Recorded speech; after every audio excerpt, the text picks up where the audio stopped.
اور کنز العمال میں ایک اور روایت کو نقل کیا گیا، حضرت مولا علی کرم اللہ وجہ کریم مرفوع روایت کو نقل کرتے ہیں کہ 4 شخص ایسے ہیں کہ قیامت کے دن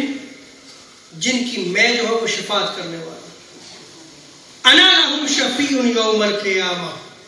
روز قیامت میں ان کی شفاعت کروں گا۔ اور وہ کون سے اشخاص ہوں گے؟ آقا علیہ الصلوۃ والسلام فرماتے ہیں المکرم ذریتی، میری اولاد کی عزت کرنے والا،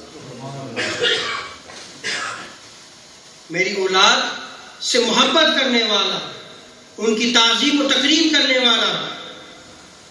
اور دوسری چیز آقا علیہ السلام فرماتے ہیں کہ اگر انہیں کوئی حاجت پیش آ جائے تو ان کی حاجات کو پورا کرنے والا۔ اور تیسری چیز آقا علیہ السلام فرماتے ہیں کہ ان کے معاملات کے لیے تگ و دو کرنے والا، جب وہ مجبور ہو کر ان کے پاس آئے تو وہ تگ و دو کوشش کے ساتھ جو ہے وہ ان کے معاملات کو حل کرے۔ اور آخر میں آقا علیہ السلام فرماتے ہیں وَالْمُحِبُّ لَهُمْ بِقَلْبِهِ وَلِسَانِهِ،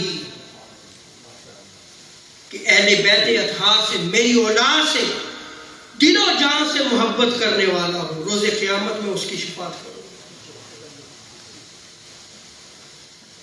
دل سے بھی ان کی محبت جو ہے وہ قائم رکھے اور اس کی زبان سے بھی اس محبت کا اظہار ہو۔ وَالْمُحِبُّ لَهُ بِقَلْبِهِ وَلِسَانِهِ،